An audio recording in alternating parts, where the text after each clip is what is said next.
रवींद्र वायकरांच्या पक्षप्रवेशावर प्रतिक्रिया देताना उद्धव ठाकरेंनी भाजपवर जोरदार टीका केली आहे। एखादा कोणी इकडून तिकडे गेलं तर शिवसेनेला काहीही फरक पडत नाही असा इशाराही उद्धव ठाकरेंनी दिला। ज्यांना कोणाला असं वाटत असेल की एखाद दुसरा खडा इकडचा तिकडे केला म्हणजे शिवसेनेचा गड ढासळेल, त्याने बघायचं काल सुद्धा किती गर्दी होती आणि आज सुद्धा किती आहे, उद्या सुद्धा किती राहणार आहे। जो काही आता भाडखाऊ जनता पक्ष आहे, हो मी बीजेपीला भाडखाऊ जनता पक्षच म्हणतोय,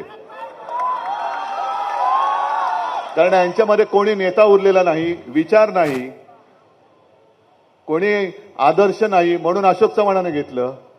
आरएसएसला तर पुढच्या वर्षी 100 वर्ष होतात, पण 100 वर्ष सगळी भाकड, नुसती शिबिरं झाली, मंथन शिबिर, हे शिबिर ते शिबिर, पण निर्माण काहीच करू शकले नाही।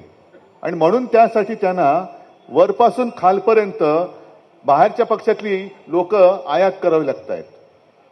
म्हणजे जय श्रीराम ठीक आहे, पण भाजपने आता जय जय आयाराम, सगळ्या आयारामांची मंदिरं बांधतायत, सगळे आयाराम, कारण काय मुळामध्ये हृदयातच राम नाहीये। एबीपी माझा, उघडा डोळे बघा नीट।